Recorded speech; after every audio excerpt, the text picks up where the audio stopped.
Chat Talk with Web is back. We're here with Bryant. Amazing podcast. If you hadn't checked it out, check out his podcast. What's going on, man? What's up, man? Yeah, Game Time TBA podcast. I got me and my buddy Troy Marcus on there. But yeah, give us a check out. But I'm glad to be on your show. Glad you came on over, man. Like I said last night, it was kind of the tale of two halves again. It was amazing. The running, I can't believe I actually hit that on the spot. I figured I'd be way off at 120. Now, what was your thoughts on the first half? I mean, I think we were able to move the football. It was a little bit slow here and there. I think kind of once we got, I'll say at the end of the first half, I think that was the biggest part of the game was the interception. I think that kind of gave the momentum for the rest of the game. And Tennessee, I think the safety was huge. Again, we were able to move the football, 7-7, but we kind of, left some things out to dry. But I think Ryan Williams in the first half was incredible with some of those catches. Not sure the whole stat line. I think it was probably close to 90 yards, if I'm not mistaken. But gosh, I mean, he came through and like every single catch that he made was contested. And I think, for him to come back, I think he was a little injured over the past couple of weeks. And for him to come back and show some guts was huge. But I really think that pivotal moment was the safety that we got, followed by the touchdown. And then, of course, Tennessee, went down and drive, really got some, you know, gutsy yards here and there and was able to drive downfield. But that interception, I mean, that was literally the game changer in the game. That's a 14-point swing. And I think that set the tone for the second. Yeah, that 14-point swing was huge. I saw a comment by Marcus Lundquist, one of our Bama coaches. He told when we kept taking the timeouts, they took one timeout, we took another timeout. He told Zabin Brown to his face, he said, they're going to go to your side. They're going to the right, their right side. Watch it because they can't run. If they run and we stop it, it's out of time. And they're not going to kick a field goal because they don't have time to set up for one. He goes, it's coming your side. They're going to pass. They were not going to run. That was huge. I think you hit the nail on the head when you talked about Ryan Williams. He was hobbled, but he actually had 87 yards on the dot, and every one of them was spectacular because not every pass was spot on. Ty Simpson had a good game. Not great, but a good. I want to also reiterate, Jeremy Bernard and Williams did not have touchdowns, but Bernard had 40 yards.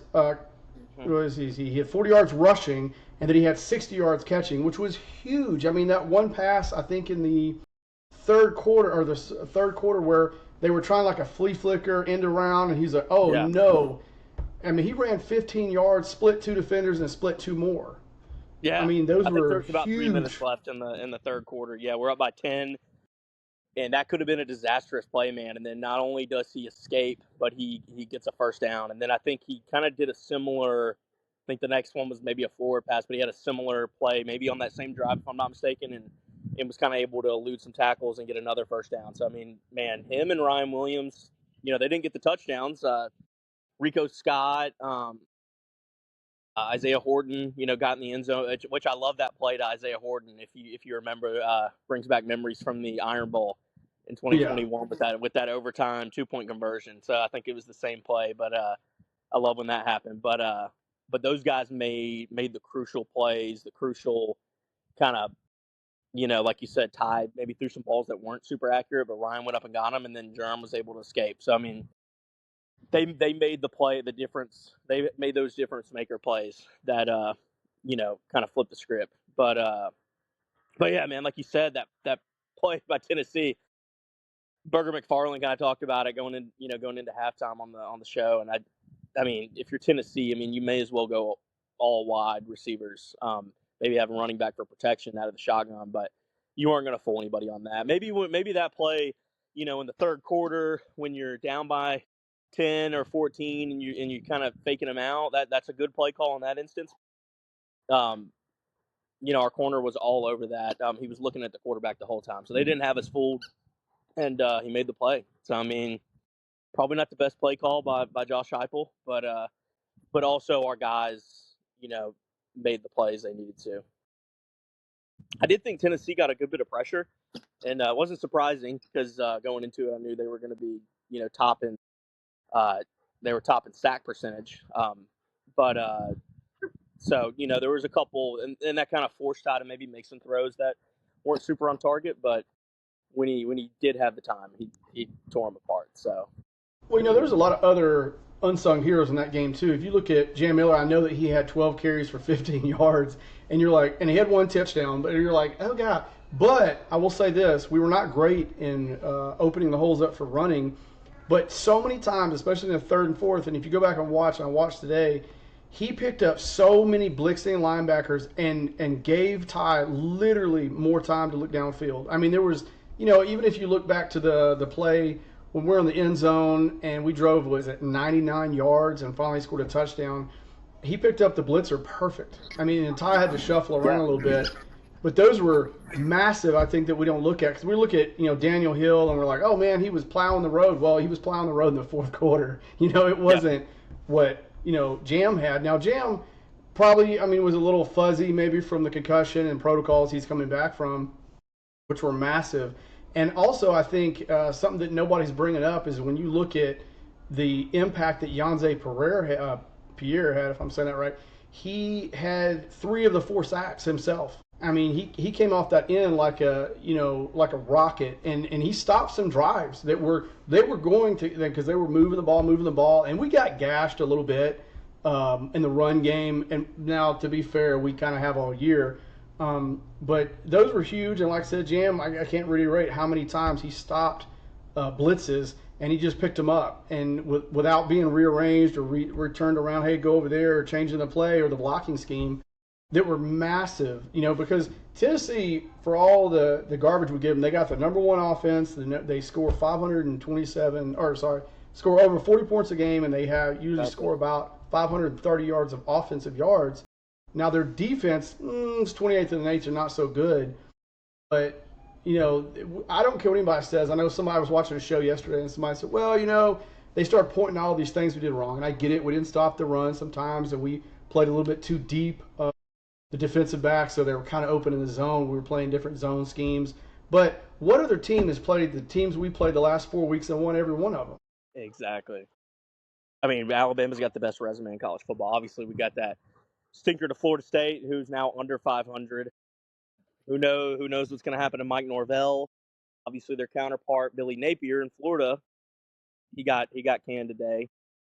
There's a lot of coaching changes that might be going on, and Florida State might be one of them. So I think that's kind of holding us back right now. We did open up at number 4 in the nation this morning. Can't really argue with it. 3 teams ahead of us, all undefeated. Maybe we could be 3 over Texas A&M. They do have that win over Notre Dame, but they play LSU this weekend, so everything's going to work itself out, obviously. But yeah, I mean, besides that loss, nobody has a resume that is comparable on the wins portion. I mean, we've got a win over number 5 Georgia, number 10 Vanderbilt. Missouri opened up at 15 today, and then I think Tennessee's maybe at 17. So, I mean, 4 top 20 wins. I mean, that's just unheard of. And like you said, they all came in a row. And it was the first time in SEC history that a team won 4 consecutive top 25 matchups without a bye. I mean, so Nick Saban phenomenal. Never did that. No, he never did that. No, exactly. And it's even more impressive. Different. He never really had the opportunity, probably. But there's a lot more depth to the league. I think, like have the Alabamas of the world, the Georgias of the world. Even the Ohio States probably aren't as deep as they used to be, and these teams like Vanderbilt are getting the opportunity to get some players from the portal and shine. So I mean, it's a different kind of football, and and kind of what that leads to what you were saying.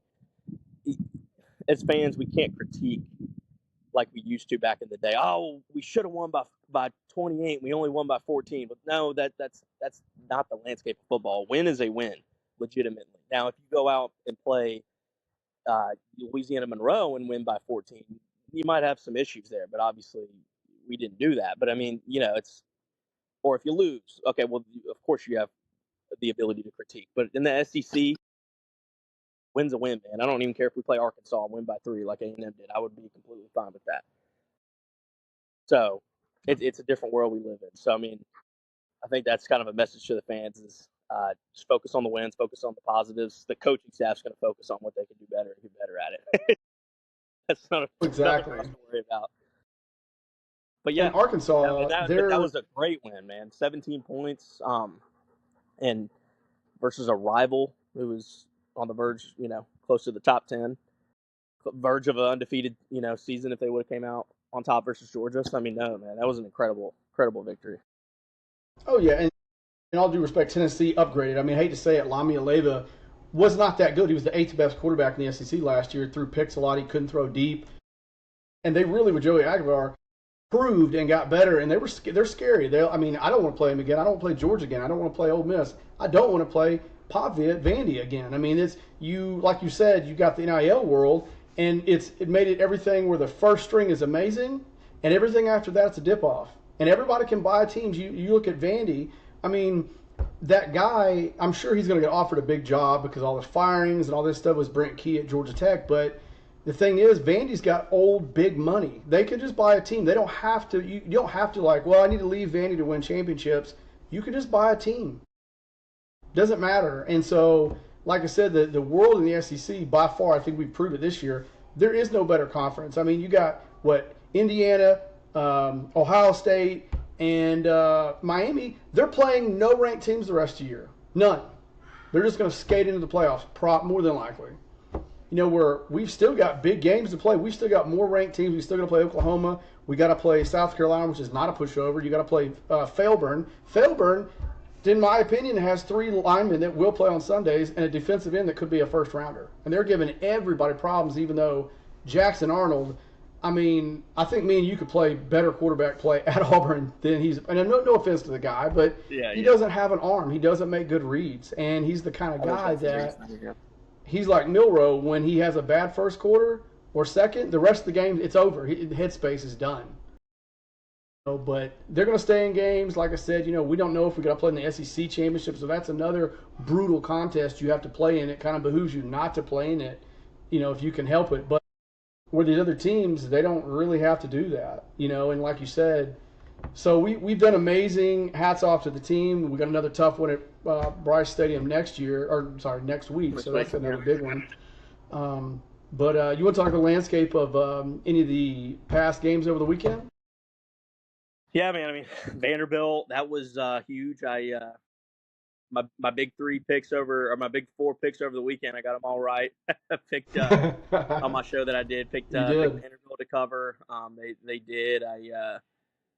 LSU kept in the fight, but Pavia made those plays, man. He made those crazy plays and got them to win at home, and then. Georgia, that combined victory. I mean, gosh, it looks like defense was not played in that game.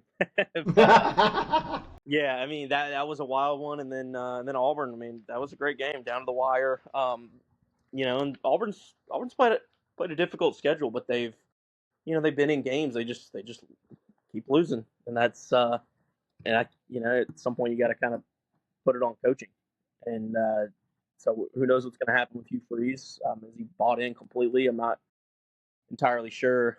After the Georgia fall apart, didn't look like that team was mentally in it. I mean, it's a tough break. You gotta have some adversity. But anyways, yeah, there was a lot of great games this weekend, man. I mean, obviously the Vandy one impressed me the most and kind of showed people like, hey, this team's for real. This isn't like a sweet story about Vanderbilt where they're a lot better than they used to be, but obviously they can't compete. No, they can compete with the big boys. They can make an SEC championship, and that is not a funny or wild thing to say. It is completely legitimate. And they are hosting College Game Day this weekend versus Missouri. So that's pretty crazy. I love it for the program. I don't know if they've ever hosted a College Game Day. The one that we had, that was the first one since 2008, and maybe that one was in Vanderbilt. If they have, it was 2008 was the last time they hosted one. So obviously that's great for the program. So that's kind of my biggest story of the weekend. But Missouri Vandy face off. So I mean, that's kind of one of those games where, however that pans out, kind of as far as our strength of scheduling, we beat both of those teams. So it doesn't really matter how that one pans out. But yeah, what's your biggest takeaway? Man, biggest takeaway, as weird as it is, I think it's the downfall of Miami. I mean, we thought, it's a new Carson Beck. He was, he had 3.2 interceptions per game last year, almost, and he pooped it away. And now you can't. It's not really your fate's not even in your hands. They're a really good team. They got that Tony Rod receiver. I wish we had him. He's amazing, and you've got all these weapons, but it's like you may have hurt your chances because you can't play it out. You're playing no ranked teams. That was huge, and Louisville's better than everybody really thought because Miller Moss and some of those receivers are really good. Um, that was a big one. I think you hit the nail on the head when you said Papia. He's the kind of like another Johnny Manziel. He can make plays out of nothing. You think you got him, he throws you a shovel pass. They burn you for 27, 28 yards. He's got a good offensive line, and he's so mobile. And you one of those things. If you miss on a gap control or you miss on your coverage guy and you bite, they're gone. Whether it's the running back, a shovel pass, him throwing. And he's not a great, and Bama proved it, he's not a great quarterback in the pocket. You keep him in the pocket, he's in trouble. But they are a great team, and if you don't stay on them all 4 quarters, you're done. And I think another big point was you got a motorcycle scandal himself, Bobby Petrino, out there at Arkansas, and he's probably going to win the job at the end of the year or when the season's over. They're putting up points. You can't sleep on them. A&M, I think, is a great team. Their quarterback, Reed, not good again when you get them out of the pocket, but if they're running all cylinders and they're rushing the ball, you're in trouble. I think that is one of the teams, they have the number 1 SEC wide receiver duo in the country, so obviously he can throw a little bit, or in the SEC, and then they're an unsung hero. I don't think a lot of people look at them. They're dangerous. I don't want to play them. I'll be honest. I do not want to play them. I don't want to play Georgia again.